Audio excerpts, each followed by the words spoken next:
ನುಡಿದಂತೆ ಕಡು ನುಡಿಗಳಿಂದೆನ್ನ ಒಡಲ ನಿರಿದನು ಅಯ್ಯೋ ತಡೆಯದಾದೆ ಅಮ್ಮ. ಪರಮ ಪಾವನೆ ನೀನು ಪಾಪಾತ್ಮಳೆಂತೆನಗೆ ಜನ್ಮವಿತ್ತೆಯಂತೆ ಅಮ್ಮ. ಜಾರತನದಲ್ಲಿ ನೀ ಜನ್ಮವಿದ್ಯೆಯಂತೆ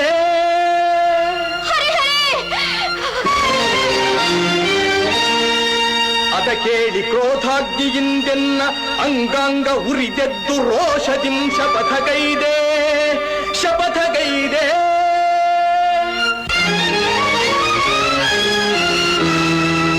ನುಡಿದಂತೆ ನಡೆದು ಪಾರ್ಥನ ಗರ್ವವಂ ತೊಡೆದು ಸತ್ಯವೇನೆಂಬುದನ್ನು ತೋರೆದಿರೆನು. ಬೆಚ್ಚದೆ ಎನ್ನೆದೆಯ ಕಿಚ್ಚನು ತೋರಿ ರೊಚ್ಚಿನಿಂದವನ ಕೊಚ್ಚದೆ ಬಿಡನಮ್ಮ. ಸಚ್ಚರಿತೆ ನಿನ್ನ ಶೀಲವೇ ಹೆಚ್ಚೆಂದು ಮೆಚ್ಚಿ ಜಗವೆಲ್ಲ ಕೊಂಡಾಡುವುದು ಸತ್ಯ ಸತ್ಯ ಸತ್ಯ.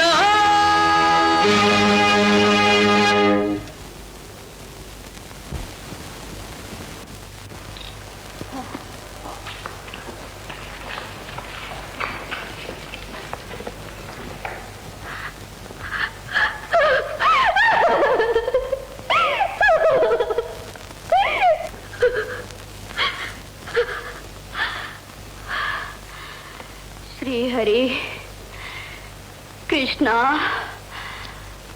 ಹಗಲಿರುಳು ಯಾರ ಧ್ಯಾನ ಸ್ಮರಣೆಗಳಿಂದ ಉಸಿರಾಡ್ತಾ ಇದ್ನೋ ಆ ನನ್ನ ಸ್ವಾಮಿಗೆ ನನ್ನ ನನ್ನ ಶೀಲದ ಮೇಲೆ ಶಂಕೆಯೇ. ಪರಮಾತ್ಮ, ಈ ಅಪವಾದ ಹೊತ್ಕೊಳ್ಳೋಕ್ಕೋಸ್ಕರ ನನ್ನನ್ನು ಎಷ್ಟು ವರ್ಷ ಜೀವಿಸ ಉಳಿಸ್ತೀಯಾ?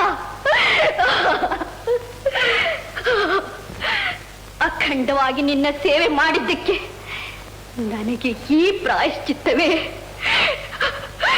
ಇದನ್ನು ಕೇಳೋದಕ್ಕೆ ಮುಂಚೆನೆ ನನ್ನ ಪ್ರಾಣನಾದ್ರೂ ಹೋಗಬಾರ್ದಾಗಿತ್ತೆ. ಅಮ್ಮ ಅಮ್ಮ, ಈ ಕರ್ಣ ಕಠೋರವಾದ ಅಸಹ್ಯವಾದ ಕೆಟ್ಟ ಸುದ್ದಿ ನಿನ್ನ ಕಿವಿ ಮುಟ್ಟೋದಕ್ಕಿಂತ ಮುಂಚೆ ನಾನೇ ಈ ಪ್ರಪಂಚದಿಂದ ದೂರವಾಗಬೇಕು ಅಂತ ಮಾಡ್ಕೊಂಡಿದ್ದೆ.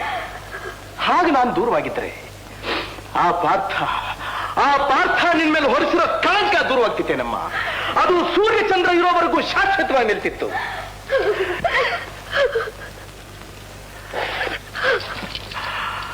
ಅಮ್ಮ, ಜಗತ್ತಿನಲ್ಲಿ ಹೆಣ್ಣಿಗೆ ಬೇಕಾಗಿರೋದು ಎರಡೇ ಭಾಗ್ಯ.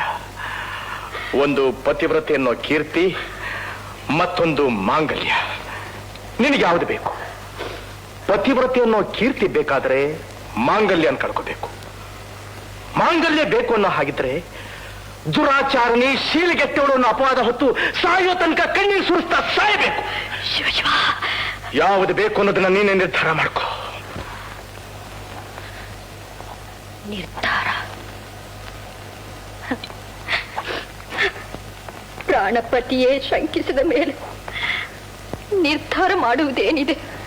ಇದೆ ಅಮ್ಮ, ಆ ನಿರ್ಧಾರನ ಆ ಗಳಿಗೆಲೆ ಮಾಡಿಬಿಟ್ಟೆ. ಅಸ್ತ್ರಕ್ಕೆ ಅಸ್ತ್ರ, ಶಸ್ತ್ರಕ್ಕೆ ಶಸ್ತ್ರ, ಪ್ರಾಣಕ್ಕೆ ಪ್ರಾಣ ಪಣ ಹೂಡಿ ಆ ಪಾರ್ಥನ ಅಹಂಕಾರ ಮೆಟ್ಟೋದಕ್ಕೆ ಸಿದ್ಧವಾಗಿದ್ದೀನಿ. ಅವನ ಬಾಯಿಂದ ಹೊರಟ ದುರ್ವಾಕ್ಯಗಳು ಅವನ ಜೊತೆಯಲ್ಲೇ ಧ್ವಂಸ ಆಗಬೇಕು. ನಿನ್ನ ಉಜ್ವಲವಾದ ಕೀರ್ತಿ ಪ್ರಳಯಾದ್ಯಂತ ಪ್ರಪಂಚದಲ್ಲೆಲ್ಲ ಹರಡಬೇಕು. ಸುರನರೋರಗ ಯಕ್ಷ ಗಂಧರ್ವ ಕಿನ್ನರ ಕಿಂಪುರುಷರಾದಿಯಾಗಿ ಹರವಿರಂಚಾದಿಗಳೇ ಆ ಪಾರ್ಥನ ಸಹಾಯಕ್ಕೆ ಬಂದರು. ಮೃತ್ಯುವಿನ ಅಪರಾವತಾರವಾಗಿ ಆ ಪಾರ್ಥನ ಭಸ್ಮ ಮಾಡಿ ನಿನ್ನ ಕೀರ್ತಿನ ಎತ್ತಿ ಹಿಡಿತೀನಿ. ಇದಕ್ಕೆ ನಿನ್ನ ಪಾದವೇ ಸಾಕ್ಷಿ.